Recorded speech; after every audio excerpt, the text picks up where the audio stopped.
Welcome to HQ Spotlight. I'm Tommy Tran. Thanks to Jacqueline D'Agostino. We'll get back to her in a second. College football is back.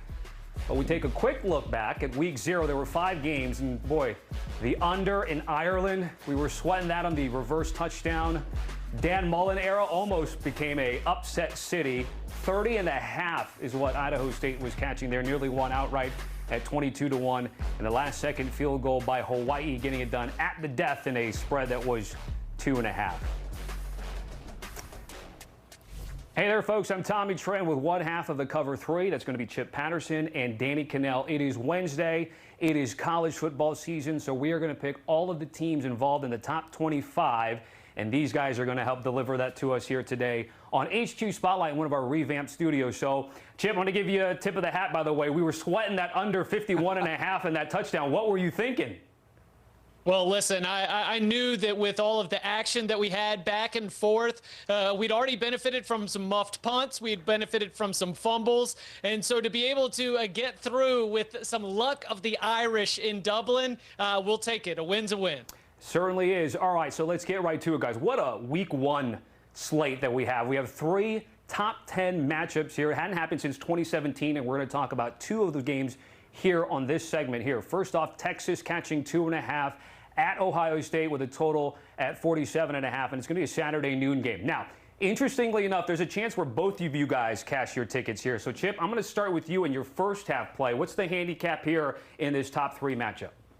Yeah, Tommy, this is going to be about continuity and about a little bit more experience over total inexperience. It's been about a half decade that Steve Sarkisian's had most of his brain trust together in terms of offensive coordinator, defensive coordinator, special teams, the core of that Texas coaching staff, while Ryan Day has had to reboot his offensive coordinator and his defensive coordinator. And while we really have 2 new first-time starters, Arch Manning for the Longhorns and Julian Sayin for the Buckeyes, we've seen Arch. He has now made appearances in 2 different seasons. He has made career starts. Heck, he has been on campus in Austin for more than 30 months. I think Texas is a little bit further ahead in the development curve than Ohio State is. I would not have this pick if they were playing in November, but they are not. They are playing in September. I think Texas gets off to a little bit of a faster start. I'm going to go Longhorns in the first half plus 1.5.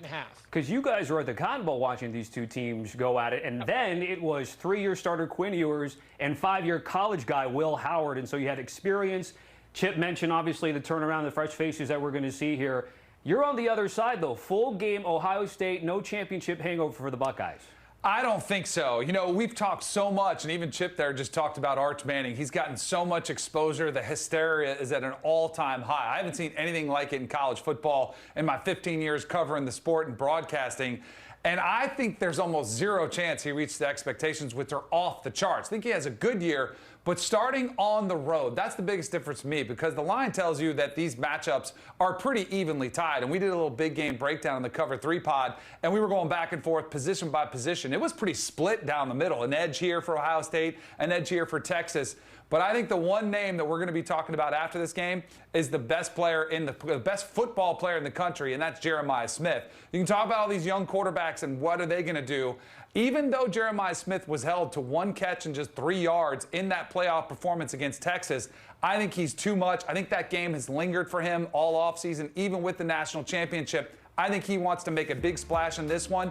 But the home environment, putting Arch Manning in the shoe, not being able to operate and cleanly and communicate with the crowd noise that's going to be there, I'm going with Ohio State. If you are nervous, I wouldn't hate it if you took the Ohio State money line. But for these purposes, I'm going to lay the 2.5 and say they win by at least a field goal. But I think this game's going to be awesome. Yeah, you guys went 22 minutes on this game on the Cover 3 podcast. A nice deep dive in there. Again, I encourage you guys to go check that out. All right, this is not going to be a ranked-on-ranked matchup, but it is number 8 Alabama taking on Florida State at Doak Campbell Stadium.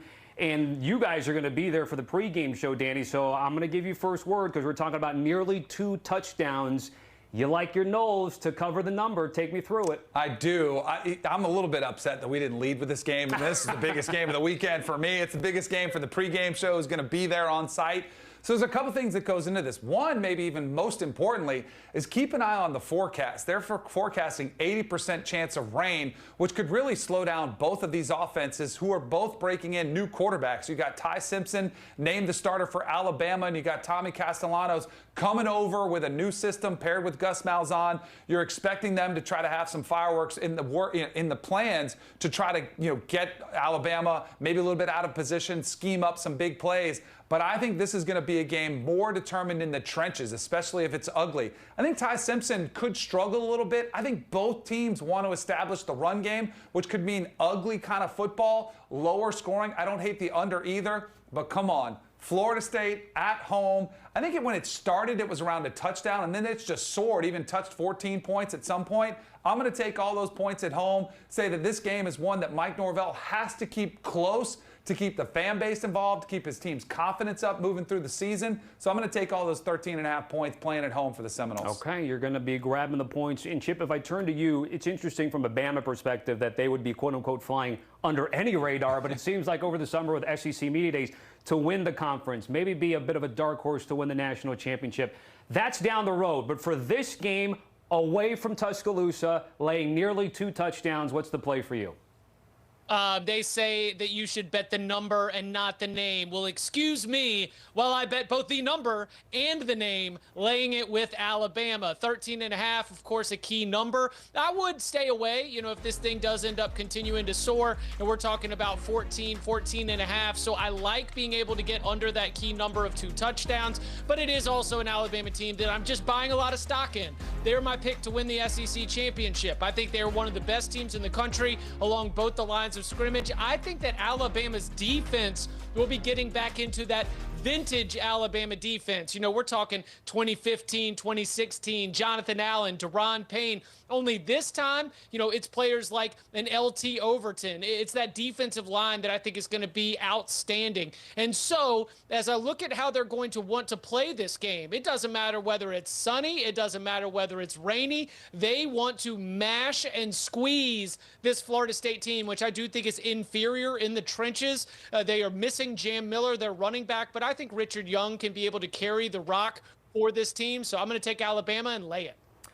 I would break the tie here and go Florida State first half, either 7 or 7.5. I think if you're going to get the best effort from the Noles, it'll be early. I don't think it'll be more of the backdoor cover type, but of course, you guys are on opposite ends there. Opposite ends on that game, but same side on this one here. It's a Sunday special. It's going to be at Hard Rock Stadium down here in South Florida. Notre Dame and Miami. Fighting Irish laying 2.5 and a total that's just under 50 here. Danny, I'm going to give you first word because you've taken the under, but slow start to the first half here. Yeah, all along, kind of ever since we've started previewing this game a month ago, I've said I think it's going to be a lower scoring affair. And I'm a little bit scared of the total just because of big play capability as these teams kind of feel each other out. But I think it could be one of those slobber knocker type of games. Miami's defense could be pretty special. We've talked a lot about that matchup. They got a guy, Ruben Bain, coming off the edge that could really provide some problems. And I think Miami is going to sell out to stop Jeremiah Love, the superstar running back for Notre Dame, who I think they're going to rely, Notre Dame's going to want to establish that run around C.J. Carr, who's not as mobile as Riley Leonard, more of a pocket passer. And the one reason why I'm just a little bit scared of the late game total and having the total in the full game is because at some point I just wonder if they pick their shots and they could see a Jaden Greathouse making a great play, taking their shot over the top. Does Carson Beck get more comfortable in that offense as the game progresses? Does he figure out which receiver, where they've lost so much reception yards returning? They've lost 6 of their top receivers from last season. They've gone to the portal and younger talent to try to fill that void. Does he settle in late in that game? Wouldn't be shocked if it maybe unfolds like the game we saw in week 0 with Iowa State and Kansas State. Little ugly early, and then all of a sudden you see a flurry of points late. I don't hate the total game under, but I don't want to sweat it late on Sunday night. So I'll go ahead and take the first half under that key number of 24.5. Chip, you're okay going full game under? I am unafraid of perspiration, Tommy, especially here in week 1. It's good for the soul. Put some hair on your chest. I'm going to go full game under. I see this game very similarly to the way that DK does, but then there's also the consideration of the way that each one of these teams would be playing it down the stretch. I don't think Notre Dame, if it has a lead, is going to ask C.J. Carr to do anything that would blow that lead. And if you are Miami, well, I think that you are probably in a position where we're going to get to see the Hurricanes running game in a way that we did not when Cam Ward was back there. Both teams running the football, both teams relying on the line of scrimmage. This was, classic, when you got it. This is opening at 54.5, so get it now while you've still got it over 49 at 49.5. All right, great stuff, guys. We've got to hit our first break here in HQ Spotlight, but when we come back, both Syracuse and Tennessee also trotting out new quarterbacks. See which side the fellas are on with a 2-touchdown spread in Atlanta. Welcome back to HQ Spotlight for our AP Top 25 Pick Show. That is Chip Patterson, Danny Kanell, and I'm Tommy Tran. All right, Thursday night affair, number 25, Boise State, Danny. The Ashton Gentilis Broncos on the road laying 5.5. Now, this game was at 8 at one point. It's been 6.5 to 5.5 here against South Florida. Take me through why you think the points are going to be what you want here. Is this a fade of Boise State, or are you backing USF in some capacity here? It's both. Boise State has a big question mark, and that's what they're going to be like post-Ashton Genty. Now, Maddox Matson, their quarterback, did a phenomenal job kind of executing the offense, but one of the best things for a young quarterback is to have a running game that seems close to unstoppable. I don't think they'll have a huge problem replacing him, and Maddox Matson has played really good at the quarterback position, but Byron Brown, the quarterback for USF, is actually healthy for the first time in a while. Missed a lot of last season with an injury. He's back to healthy. Wallace Wade Stadium, I think that the atmosphere could be pretty big for Boise State to go on that road. I've been to Boise, Idaho. It is gorgeous this time of year. Maybe wear little sleeves, come out a little soft hoodie type. I'm hoping for a hot, humid game on Thursday night where it kind of becomes one of those grinding type games. But Byron Brown is a pretty special quarterback. Alex Golesh has really flourished with him when he's been healthy at the quarterback position. So I like USF here. I actually think they're a live dog in this situation. I love the points, and I wouldn't be surprised at all if you could see a potential upset. But since I'm going to get points, I'm going to go ahead and take them. Looks like the market's been following Danny because, again, it's been trending down now to 5.5. Look, he bought Maddox back at quarterback. They've got like 6 other returning starters on that Boise State team there, Chip. The Broncos should be okay, no?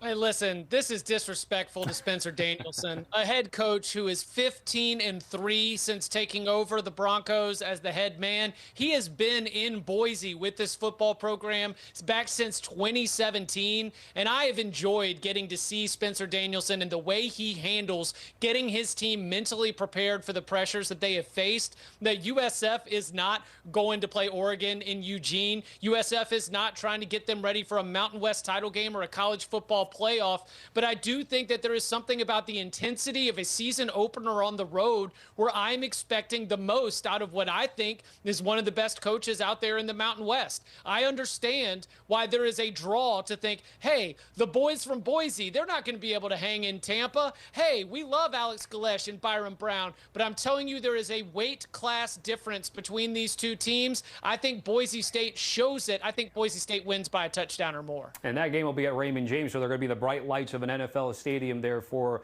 the home dogs. All right, we can probably be quick on this. Number 12, Illinois hosting Western Illinois on Friday night. Both of you guys are okay laying the 45.5, DK. Take me through it. Chip, I got a trivia. You know the Western Illinois mascot name? No, tell me. The Leathernecks. I really wanted to back them just for that reason alone, but we are a Luke Altmaier pod on the Cover 3 podcast. Huge fans of him. To be honest with you, I don't love this game. It's probably a stay away. It's an avoid for me, but I do think Western Illinois is going to be in over their heads on this one. You've got the returning presence of Luke Altmaier at quarterback. He's going to be breaking in new receivers. This will be a perfect time for Barry Lunny, their offensive coordinator, to kind of get their rhythm going, and ultimately I think the physicality of Illinois will be too much for Western Illinois. So I'll lay those points. Chip? Yeah, this is a situation where we've got to figure out who's going to be replacing Zachariah Franklin and Pat Bryant, which means to me more competitive snaps where we're trying to let more wide receivers get some looks. There's a reason to stay a little bit more aggressive, including the fact that there's a big non-conference trip to go play Manny Diaz's Duke team here before the end of the month. And so I think Illinois wants to get in some good work a little bit deeper into the game. I'll lay the points. All right, Chip will lay it. More of a lean for Danny in this game with a big number again at 45.5. All right, let's get to one of a couple of games that will be neutral site games at Mercedes-Benz Stadium in Atlanta. It's going to be Syracuse catching anywhere between 13.5 or 14. This is where the hook might matter here against number 24 Tennessee. Now, you guys are both on the same side, but you also have a total play, Danny. So I'm going to have you go first because we talked about new quarterbacks, new faces. No more Kyle McCord, and of course, Nico Imaliavas down in Westwood. Take me through the handicap. So this one, to me, does come a lot to what you're talking about. The inexperience at quarterback for both these teams and kind of new system. Joey Aguilar did play pretty well in the Sun Belt a couple of years ago. And ironically, in this wild story that we see only in today's college football world, he was at UCLA, went through a spring practice, and then after gets into Tennessee late, finally wins the job, which they just announced a couple weeks ago. But in a system where Josh Heupel really does put a lot on the quarterback's shoulders to trust them to make the right reads, I think this will be one they try to establish the run game, which could be challenging without the best running back in the SEC, Dylan Sampson, off to the NFL. Steve Angeli takes over the helm for Syracuse at the Orange. Another one was not there in the spring. They didn't like the quarterback from the spring last year. He didn't win the job. So they decided to go get Steve Angeli in the portal. He's reunited with his high school football coach, who's now his quarterback coach. Ultimately, I think this game will be lower scoring as those offenses try to figure them out. And if it's a low scoring affair, I think those 13.5 points are too much. Fran Brown, the team has bought into the culture he's trying to build at Syracuse, which is a little bit more chip on your shoulder. Go in there. I think nobody's been talking about them. The only thing that people have been talking about Syracuse is their schedule, which is one of the hardest schedules in the entire country. This is one opener. I think it could be one where they're feeling each other out for a while. So I like the under, and I like the points for Syracuse. So, Chip, Danny's still okay with the 13.5. Are you still okay with the loss of the hook, or do you need that 14 to play this year?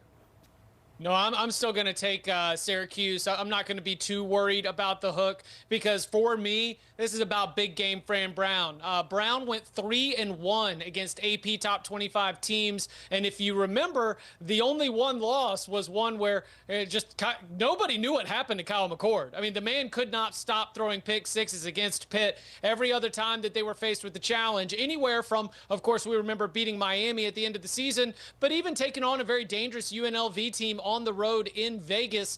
Syracuse seemed to always answer the call, and for that reason, especially in a season opener, now I like this Syracuse team to be able to step up and make this competitive, make Tennessee sweat a little bit. So even as it moves from 14 to 13.5, I would much rather have the dog than to be laying these points with the Vols. Okay, you guys are on the same side there, same side in Bloomington with Indiana and ODU. 23.5, Chip. Take the points late with confidence?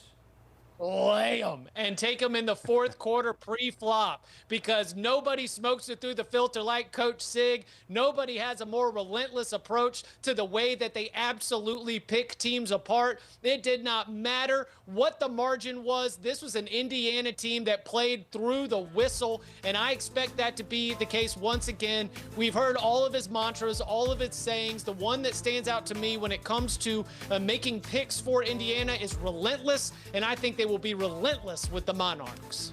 I totally agree. I mean, we talked to Kirk Zanetti. It felt like he almost had a chip on his shoulder still, even though they got to the playoffs. But people discredited him, said, oh, they weren't competitive against Notre Dame. They shouldn't have been there. That narrative has been there all season long. When you asked him about who could be the next Indiana, he's like, wait, we're going to be the team that's going on the hunt this year. We're not going to be flying under the radar at all. And the one thing with a resume which is very weak, their schedule is tougher than last year, but with a few non-conference opponents, which are absolute cakewalks. What do you have to do when you have the opportunity? You have to run up the score, something they absolutely did last year. When they were in control of game, they put the hammer down, as Chip said. I think this will be another one of those type of games. Fernando Mendoza comes in. I think it might be an upgrade at quarterback for them, the transfer from Cal. They want to get him comfortable with that passing attack. So I think you'll see a big game for Indiana. All right, lay north of the 3 touchdowns. And by the way, already given out a sicko quarter play. That's going to be a tease for Chip Patterson. He's got another one coming on the show, but we've got to hit a break here on HQ Spotlight. We'll come back with some national title contenders, including Georgia and Penn State. Nittany Lions 44-point favorites against Nevada.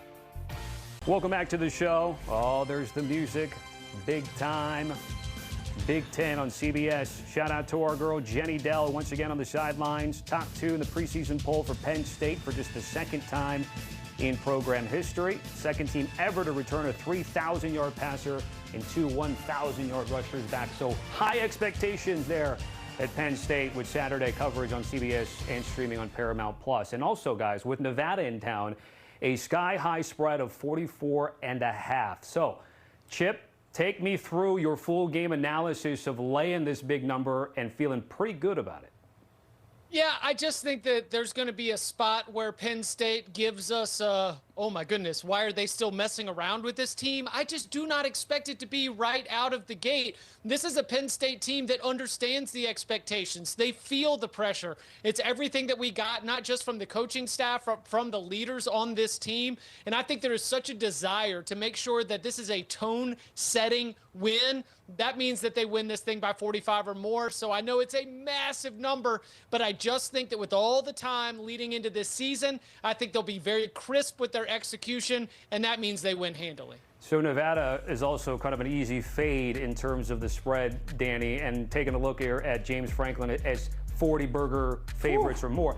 So Chip was mentioning about maybe greasing up the wheels, maybe getting things going before then going. You think they're going to get out and get their 27.5 right out the gate? I do. I am captain of the Drew Aller fan club this year.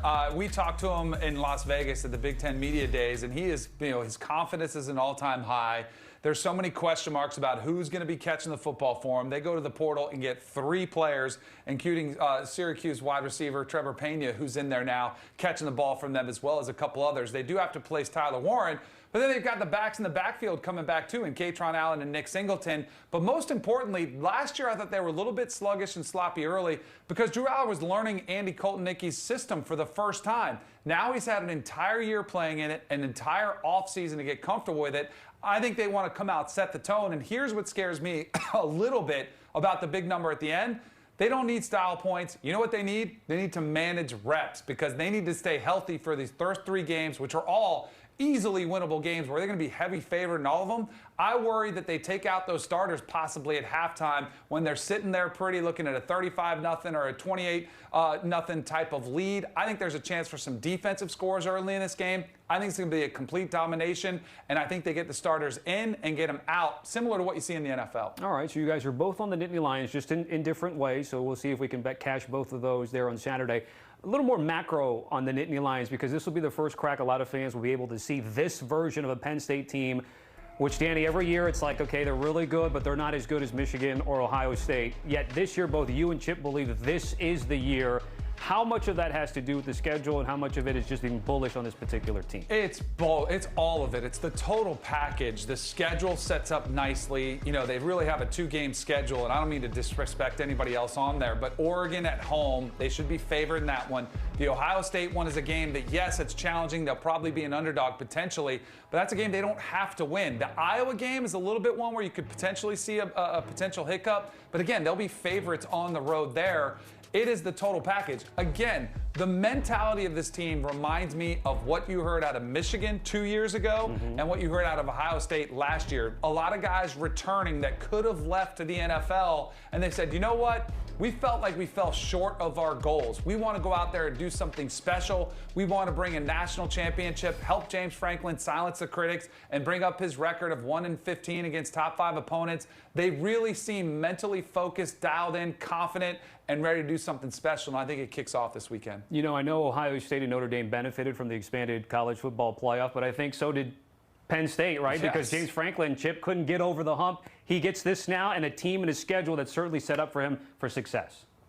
Yeah, and the way that it ended, I think, is what set up to what Danny's talking about, where the players have that unfinished business feeling that they want to come back and try to take the next step. They got that taste. They went out onto the field, tie game, thinking they're going to punch a ticket to the national championship game, only to have Notre Dame walk out of Hard Rock Stadium with the W and the advancing. So for Penn State, I'll tell you one thing from a football perspective that I'm excited about. Year 2 of Andy Colton-Nicky, which means that Drew Aller has a little bit of continuity, something that he hasn't had for a lot of his time. I also love the transfer portal additions at wide receiver, a position where they were severely lacking last season. All of it sets up for something where I think Drew Aller does prove the doubters wrong and live up to that 5-star rating that he got as a prospect coming out of high school. One thing he told us too, he said he lost a couple pounds. He tried to lose a little bit of weight. I think you'll see him use his legs a little bit more this year. Maybe not in these first 3 games, but once that schedule gets a little more challenging, I'd keep an eye out for Drew Aller using his legs and mobility a little bit more. Okay, so high expectations there for the Nittany Lions. We know certainly what Kirby Smart and Georgia brings to the table, guys, taking on Marshall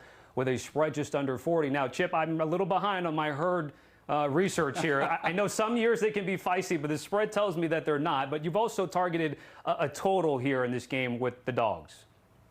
That is because Kirby Smart is 0-13 against the spread when favored by 38 or more points. Because when he goes up against an opponent like this, we're just trying to get some work in. We're just trying to break a nice and easy sweat. That's why I'm going to go with the under. I think that Georgia's defense is going to keep this Marshall team in check. Marshall may have won the Sun Belt a year ago, but the entire team is now playing at Southern Miss along with the coaching staff. I don't think the Herd are going to score many points in this game. And the new head coach at Marshall is Tony Gibson, the very successful defensive coordinator at both NC State and West Virginia. And so I'm not going to lay the points with Kirby because of his own track record in these types of games, but I am going to respect what they're going to do defensively, which is why I'm going to go with the under. Look at Chip bringing the trends. Can we bring that graphic up again, though, with Kirby as a favorite there? Because Danny, you think that when it's all said and done. For me. I wish I would have seen this note before we came in here and did this one. Well, you have a chance to turn it around and say this. Hey, it's like when you go to the roulette wheel and you see a bunch of blacks, you bet on red the next time. And we got red and black right here with the Georgia colors. So I'm going to say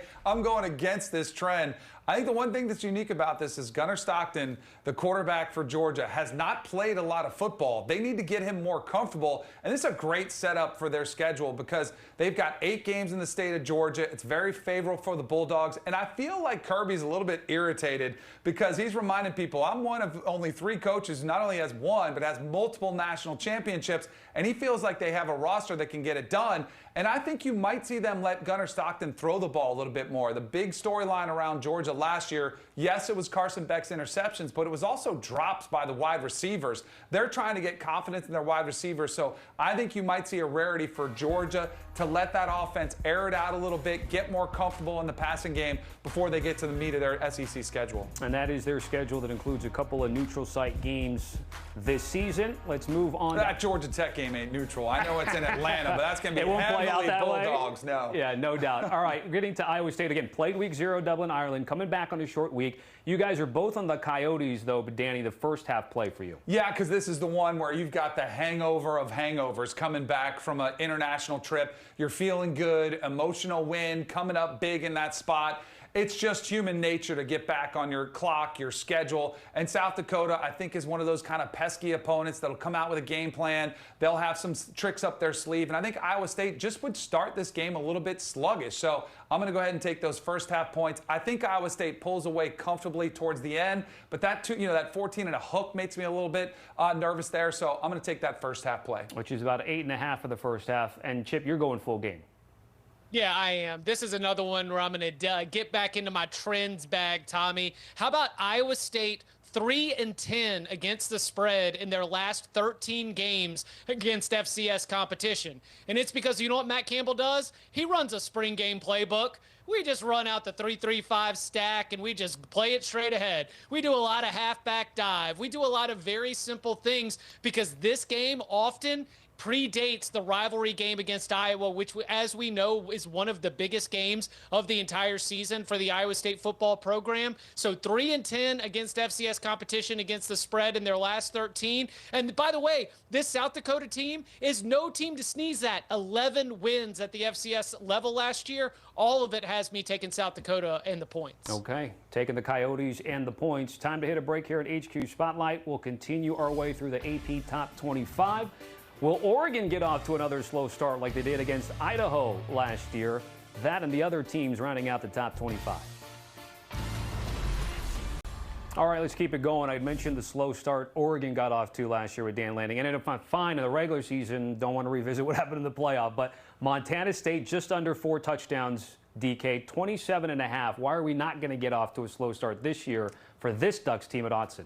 This is kind of a similar play to what I was talking about with Georgia and Kirby Smart, kind of flying under the radar. And it's hard to say that because they're both ranked in the top 10. Like, It's not like they're getting no attention. But I haven't seen anybody pick Oregon to win the Big Ten, which they did last year, until that performance against Ohio State, where they got absolutely waxed at the Rose Bowl. This is one they have to get off to a strong start. They're working a new quarterback. And I think Dan Lanning will remind them of some of the games that they had were much closer last year. Not only that one that you mentioned, Tommy, but also the game against Boise State, where they kind of had to figure things out. breaking in a new quarterback in Dante Moore, but keep an eye out for a freshman wide receiver, Decorian Moore, who is an absolute blazer on the outside. Think of a Moore style like a Ryan Williams at Alabama, who took the college football world by storm. He and Jeremiah Smith, the true freshman phenoms at wide receiver. He is an electric wide receiver on the outside. I think they get him heavily involved. And then the other aspect of this, Dan Lanning's squad, I know they've lost some, but Mateo Uyunglele is one of the better defensive teams in the country.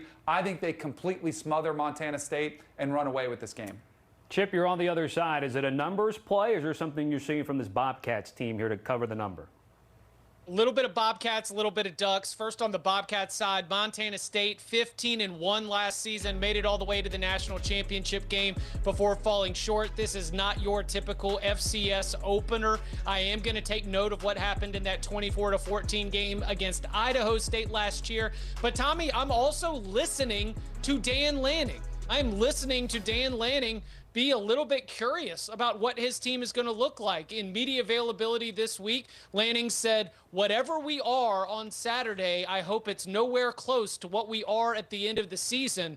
That is not the sound of a coach who thinks that this team is going to be at peak efficiency in week one. I think this number suggests something closer to peak efficiency than even what Oregon is expecting. So give me the very, very strong Montana State side to make this a little interesting. Okay, opposite ends there. If we get to number 18, Oklahoma, with a total at 60 and a hook. Illinois State catching 36 and a half in a Saturday evening tilt. Chip, you're going Illinois State team total. You're monitoring this because it's ever fluid in terms of trying to find a key number here. Yeah, I mean, if you go with the implied total based on the spread and the total, we're probably talking 11.5, 12.5. Really anything that would give us that sort of range is a green light go for me. And the thought is that Oklahoma's strength is the defensive side of the football. I think they've got one of the best defensive lines in the SEC. And I think that going up against this opponent, we are going to see them absolutely flex their muscles and keep them under 14 points. Offensively, still so much to learn about John Mateer, now led by offensive coordinator Ben Arbuckle. In general, I am high on what that could be, but that is where I'm just going to rely on the things that I know, and that is the Sooners have got a great D, so I'm going to take the Illinois State team total under. So to piggyback off that, Danny, then you like Oklahoma and the points. You brought up John Mateer. Some people threw out some small flyer money on Heisman. What are you thinking about him entering the year? I don't hate it. The big question mark for John Mateer is he was at Oregon State last year playing against lesser competition. How's he going to do against the SEC competition? Well, this isn't that. This is an opportunity to play at home, to come out, get some good vibes going, find your mojo and rhythm with some of the pieces they brought in. Jaden Ott in the backfield was one of the better offseason moves when they got the running back from Cal to come in there to hand off to. And I love Chip's side, too, because Brent Venables, he's much more involved in this defense, taking over the reins, a coach that's on the hot seat. Our Mason Thomas is one of the best defenders out there in the country. I think they'll absolutely contain that. I love them going under the under, but I also think they want to build up the confidence and any question marks you have in John Mateer in this offense, which struggled mightily last season.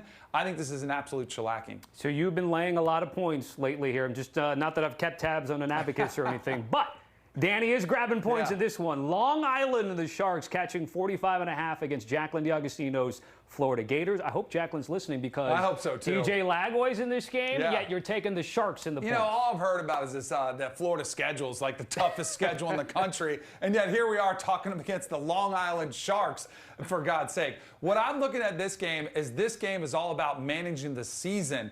DJ Lagway has been banged up a ton. He missed a lot of last season. He missed the spring with a shoulder injury, comes in with a calf, and it's great news for Gator fans that he's 100% going in. But I think this is a game management type of situation. As soon as you get this game under control, which should be pretty early, you get him out. And the drop-off between DJ Lagway and the rest of the quarterbacks is pretty massive. It's my biggest concern for the Gators on the total of the season, that if something happens to DJ Lagway, I think they could be in serious trouble. But this is one of those season management type of games where they get the starters out as soon as possible. They're clearly the better roster. They don't need style points. They just want to get the win, get it comfortably. But that 45.5 is too many for me. All right, Danny. I have some words, bro. You're talking about this softball schedule. We got LSU, Miami, Texas, and Texas A&M after we get LIU and South Florida. And I don't want to hear about this LIU. You have them to cover the 45.5. It's just downright disrespectful, and it's fine. Whatever. Like, your squad won 2 games last year, so I wish you well. And we're going to get at least 9 wins in this bad boy schedule. Let's pull it up again. LSU, Miami, Texas, Texas A&M, that is ranked. Yeah, don't talk Georgia, about the preseason Kentucky, rankings. Ole What are they Miss, going to be at the end of the season? Yeah, but what, your 3-win team with FSU and Mike Norvell and company? I digress. I've taken up too much time here. I'm going to send it back to you guys, Tommy. Tommy Tran, be the mediator, please. Thank you, Jacqueline. There's 2 things I've learned working with Jacqueline the last few years. Don't mess with her Gators, and she's a Swiftie diehard, which she did a great job with the breaking news with Kelsey, by the way, yesterday. Back to the total, Chip. I don't know how you follow that up with the under here, this one, huh? Oh, well, I mean, I'm just going to discuss something that Jacqueline's very aware of, which is that this Florida team is kind of made of glass. I mean, we have injury concerns on offensive line and quarterback, wide receiver, and you just understand that Florida, 100% healthy for an entire season, can win 9 games. It's one of the most talented rosters in the entire country. However, those injury concerns are going to impact the way that they approach a game like this. Long Island is horrendous. This team was 4-8 in the FCS last year. They have never beaten an FBS opponent. They lost 45-0 to TCU, which is why we go with the under, because the best game for Florida is a fast game with very few snaps and very few possessions for the players that they need against that very difficult schedule. So, yeah, give me the under for this one. Okay. I'll take 45-0. Yeah, I'll take that all day. We can both win that one. Long Island might not even score a single point. All right, let's get to K-State, which lost to Iowa State in Dublin. They're also back on a short week, still in the top 20, of course, coming into the week. And this first one with week 0 and week 1, North Dakota catching 25.5. Chip, you're going back to a team total market. Yeah, Kansas State's just got to get this offense going. New offensive coordinator Matt Wells, clearly very frustrated with the way that things went. You know, you've got that long rugby grass out there in Dublin. Whole team looked a little bit slow. I thought Avery Johnson had a pretty good game, but man, they need to get into a better rhythm after going up against that Iowa State front. I'm expecting that they have learned from their mistakes, and they want to make sure that they have some success in this one. So I'm going to go with the team total over 23.5.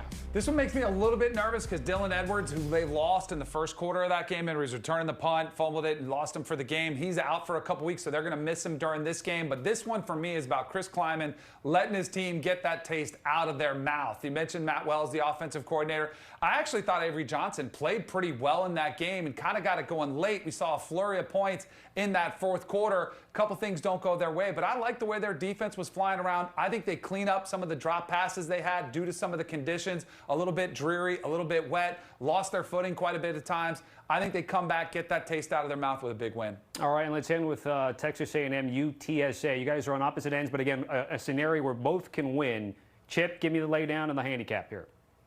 Texas A&M in the first half. I just don't think that UTSA is at a place right now where they are ready to go snap for snap, possession for possession. But Texas A&M also with some bigger fish to fry beyond their in-state foes from the American. That's why I don't want to mess with the second half. I've got them leading by 2 touchdowns at halftime to get this cover. I kind of like that play. I do like that play for them. But I'm going to go ahead and say that this is about the respect of Texas high school football coaches. Jeff Traylor coming up through those ranks. You know, a lot of those players for UTSA would have loved the chance to play for the Aggies. I think you'll get their best effort. And this is another one where I don't think Texas A&M needs any sort of style points. They want to just get in, get out. And meanwhile, it's UTSA's Super Bowl, playing with that chip on their shoulder. I think they make it a little bit more of a physical game. Jeff Traylor is a great coach. I think this game is within that number, so I'll take the points. Got to hit another break. When we come back to the ranked-unranked matchup between LSU and Clemson. Dabo's guys favored by a field goal and a hook over BK's dudes.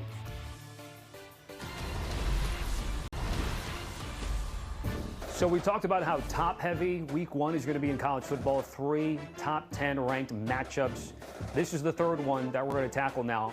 However, for LSU and Brian Kelly, and even dating back to the Ed O days, Tigers have gotten off to slow starts, evidenced by that graphic there. and they'll have to do it on the road at the other Death Valley, dare I say, against Clemson with a total of 57.5. A Saturday, 7:30 kickoff back here with DK and Chip. So, Danny, give me the lowdown on this particular game. A lot's on the line. I mentioned the slow starts for Brian Kelly and his Tigers.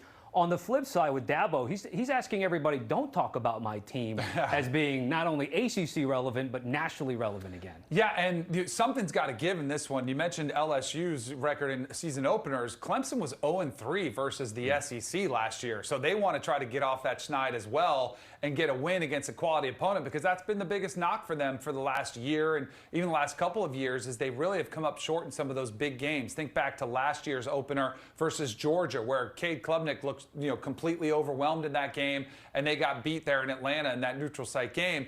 This is one they want to come out the gate strong, and this is absolutely a game with national championship implications, with playoff implications, your perception. If it's a close game, both of these teams will be able to achieve all their goals, but if it does get lopsided for either one, you wonder which direction it could go. So it's going to be Cade Klubnik and Garrett Nussmeier as we're taking the longest active losing streaks in season openers. LSU with 5, Clemson with 2. Chip, you've gotten into the exotic market of Clemson third quarter -1.5 before a single snap in this game has been played. Yeah, thanks to our friends at FanDuel, you can take advantage of the third quarter and fourth quarter market even before kickoff. And here's the reason why, because the Clemson football program believes in the middle 8, which is the last 4 minutes of the second quarter, first 4 minutes of the third quarter, so much that they put that in the game notes, and the stats back it up. Clemson was one of the best third quarter teams in the country last season, a plus 6.4 points per game margin in the third quarter. I think that it could be Garrett Nussmeier and the rest of that LSU offense might be on the front foot, especially against a Clemson defense under new leadership. But do I trust Brian Kelly to make better halftime adjustments than that brain trust of Garrett Riley and Tom Allen? No, I do not. I think that the Clemson Tigers and their faith on trying to make sure that they are so good before and after halftime is going to give them an opportunity to run out and take control of this game in the third quarter. So that's why I'm going to take Clemson, not after they rub the rock and run down the hill. I'm going to take Clemson after they come back out of the building to go win that third quarter. I actually like in this game, we've got a Dabo big game unders. I don't know about the total, because I think with both these quarterbacks playing, they're so experienced, they played so well. Both of them, Garrett Nussmeier is a little bit more of a gunslinger mentality. Cade Klubnik really operates successfully in that system. I think this is one of those feel-out type of first halves where how does LSU's offensive line protect Garrett Nussmeier, who was harassed last year, and he's the definition of a pure pocket passer. They would like him to run some more this year, to get outside the pocket, to take some of that pressure, and the offensive line was better than they are this year, where they're still struggling trying to replace a lot of guys against Clemson's defensive front, which is pretty ferocious. And I mentioned the struggles that Clemson has had against SEC teams. I wonder if they sort of feel things out in that first half, play not to make the big mistake, pick their shots, try to establish a run game, which they've got a converted wide receiver now playing running back for them. They're still trying to figure out that. They do have a lot of weapons at wide receiver, but I think this is one of those kind of defensive slugfests early while the offenses play catch up, kind of find their legs under them. Because remember, in the offseason, nobody tackles. Nobody goes live anymore. So a lot of times there's just a little bit of, teams are kind of not on the same page offensively. I think defenses have the advantage in those types of situations. So I think this game gets off to a little bit of a slower start. Let me ask both of you guys a follow-up question, a bit of a side quest, if you will, in this game. Will we see the Heisman winner come from this game, Chip Patterson?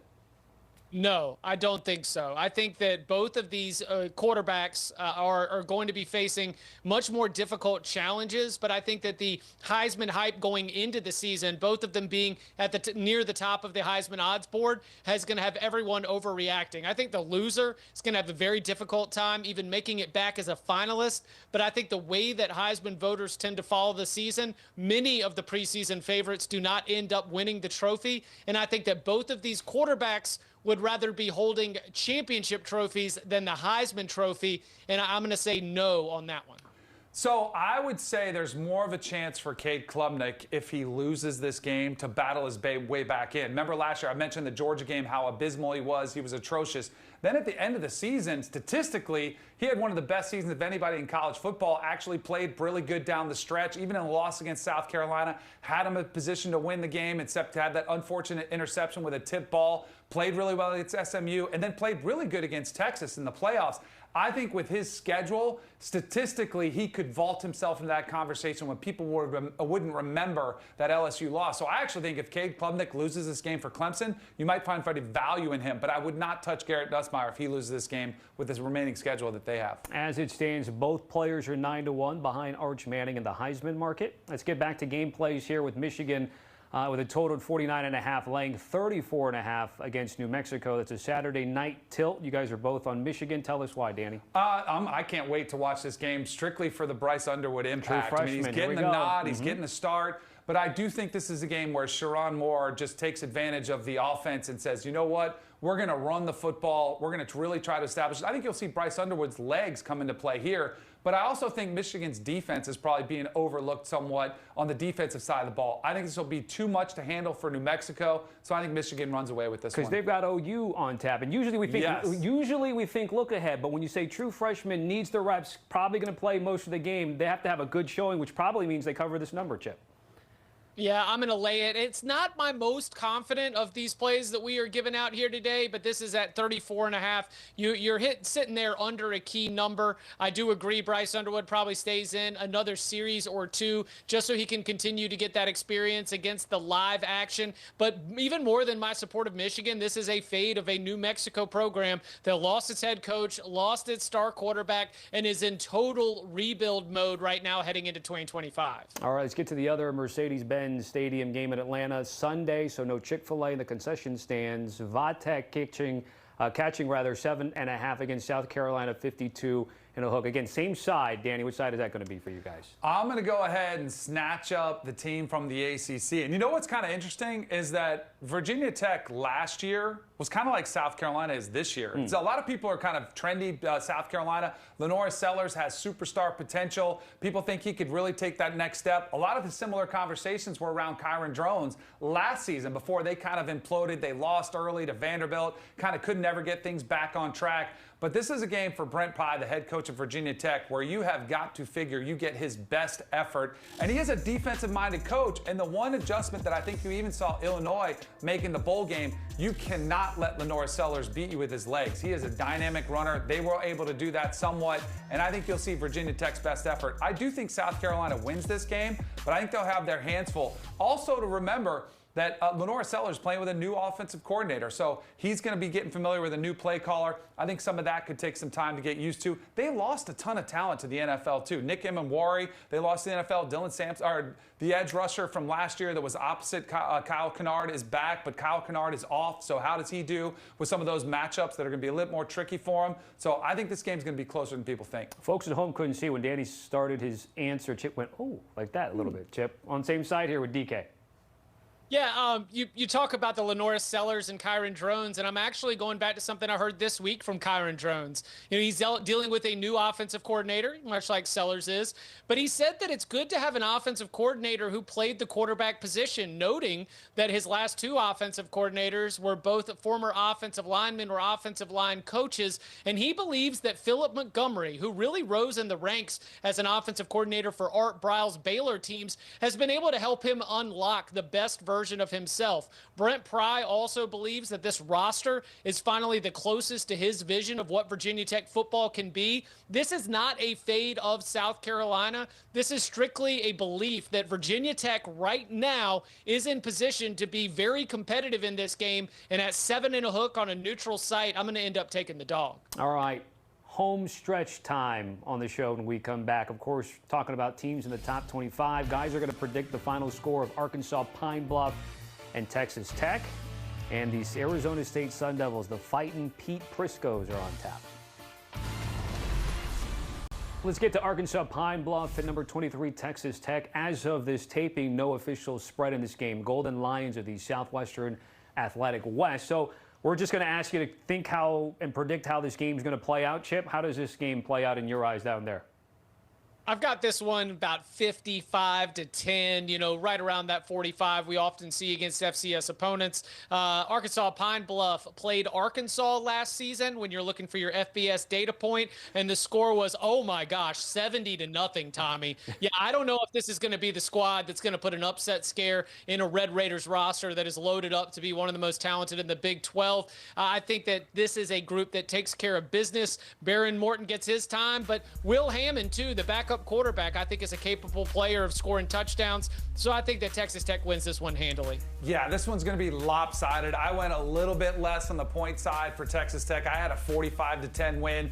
I think you make a great point, too, because Baron Morton, as good as a quarterback as he's been, he has been, had the injury bug, dealing with a shoulder injury, missed the spring. So maybe they get him out clearly, to get some of the backup, some ropes, so they have a little bit more depth at the quarterback position for Texas Tech. This one's going to be lopsided, though, for sure. Let's get to Ole Miss. No more Jackson Dart. He's been having one heck of a preseason up there with the Giants against Georgia State with a spread of 35.5.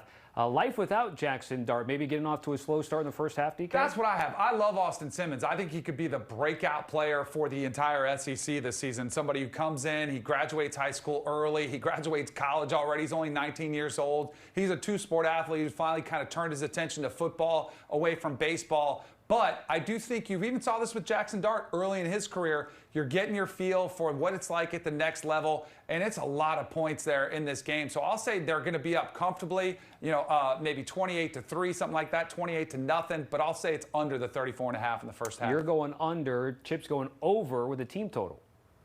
Yeah, it feels like it's a sicko mode play, especially in this game. But I think that with Ole Miss, we're talking a lot about Jackson Dart, losing Trey Harris. They lost a lot off this defense, especially along the defensive line, where I think they were one of the best in the entire country, certainly when it came to the counting stats like sacks.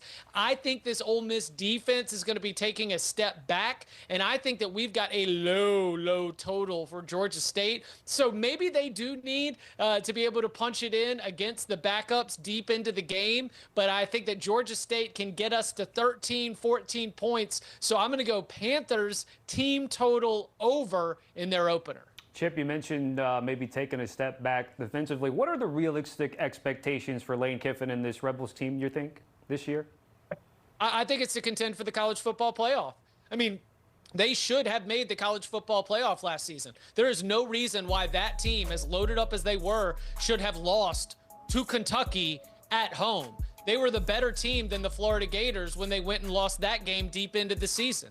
You take those two games and flip them the other way, that's an 11-1 regular season with the win over Georgia, no question, in the college football playoff. You take one of those results and flip them, they're 10-2 and possibly making the college football playoff, if not likely making the college football playoff. So I think that even though I am expecting a step back defensively, you asked me about expectations. The expectations are that Ole Miss contend to be a top 5 team in the SEC, and that means you're contending for the CFP. I agree. I actually had them making the playoffs this year. I think they're that fourth team or third or fourth team from the SEC potentially that can make it. You look at that schedule, too. As far as comparatively to the other SEC teams, I know they have a tight stretch there and that middle portion of the season where they have to go to Georgia and to Oklahoma. But other than that, they get some of their tougher opponents at home. And I know there's a lot of question marks about new players, but they once again are one of the top portal teams in the country. And Lane Kiffin has sort of figured out how to live in the portal world, the self-described portal king. If anybody's figured out a way to do that with some of those new pieces, it's been Ole Miss. All right, so you're willing to buy a CFP ticket there for them. All right, let's get to SMU, Chip, where this time last year in the ACC, they're talking about dark horse with this Mustang team. Had a good year. As for this game against East Texas A&M, it's another one near 50 at 48.5. You want to lay the 48.5 in this game. All gas, no brakes. Rhett Lashley's got a chip on his shoulder. He thinks that SMU is getting overlooked and underrated. He thinks the ACC is getting bad-mouthed, and he thinks that his quarterback, Kevin Jennings, is not being included in enough of the conversations when it comes to the best quarterbacks in the ACC and around the country. I think that this is an offense that wants to go even faster, really stress defenses, and normally those kind of offenses absolutely light up the scoreboard forward against an opponent like this. So I've got SMU winning and covering this massive number. I had him as a first half, but it was hard for me to find a first half number. So if you have to lay him, I would agree with Chip. I think he is spot on, and I think Rhett Lashley is spot on about the lack of respect this team has been given. Their first year in the ACC, they come in and make it to the ACC title game, come up just short. And the conversations around SMU last year was if they didn't battle their way back and make that game close against Clemson, they might have been left out, despite the fact they had such a great regular season. And I totally agree. Kevin Jennings returning. He wasn't even the full starter going into last year, won that job 2 or 3 games in the season, and everybody's written him off because the performance against Penn State wasn't great. He did have a few bad interceptions that were really ugly, but you know what else they did against Penn State? They moved it between the 20s a lot throughout that game, just couldn't punch it in. I think they were 0 for 4 in the red zone when they got there, so they've got a bad taste in their mouth. They want to get out. I think they take it off on their open opponent. Producer in my ear asking about schedule with this Mustang team. Danny, take me through. Harder than last year. It is definitely a harder schedule than it was last year for SMU. You look at the road trips there to TCU, that battle for Lions Skillet's not going to be easy. Baylor, week 2. That's the other thing. This game, they want to have a tune-up game for Baylor, who's one of the tougher opponents there. And then they have to travel to Clemson. That's going to be a tough one. And then I would expect a great crowd there from Miami. And watch out for the Louisville game. So they play a lot tougher schedule than they did last year. That's a Saturday night kick, also in the desert as well. Northern Arizona Lumberjacks catching north of 4 touchdowns against Arizona State with a total at 52.5. And Chip, the total is where it catches your eye in this game between the Sun Devils and the Jacks. That's right, Tommy. I'm going to be going with the under, and it is the Northern Arizona of it all that I'm actually focused on. Northern Arizona, a top 25 team nationally at the FCS level. They always have a game like this where they challenge themselves, and the common thread here is the under. The last 4 games against FBS opponents for Northern Arizona have all gone under. Arizona State should be a very good team contending for a Big 12 title, but they too have bigger fish to fry out there. I think the Lumberjacks do their part, and this one goes under the total. I'm going to say just lay them with Arizona State. Kenny Dillingham, he's made it pretty public. He said, we want to be what Clemson was in the ACC. We feel like we can be that in the Big 12, and I think he's right. I think this has been a program that's kind of been flying under the radar. They've fallen on some tough times, but I feel like they're a sleeping giant. It's a great location. You can recruit from California, from Texas, bring people out to the warm weather, and he's got an incredible quarterback in Sam Levitt, who I think is one of the best quarterbacks in the country. You lose Cam Scatabo, but they go to the portal and get Kanye Udo from the Army, who I think is a really quality back, and they got their receiver healthy back who missed the Big 12 championship game in the playoff run, and Jordan Tyson. So I think this Arizona State picks up right back where they left off last year. That's it, folks. Week 1 in the books with Danny Kanell and Chip Patterson every Wednesday here on HQ Spotlight. And, of course, you can catch it on YouTube. One half of the Cover 3 podcast with Bud Elliott and Tom Fornelli. Scan the QR code. Listen to them. Also check them out on their YouTube page.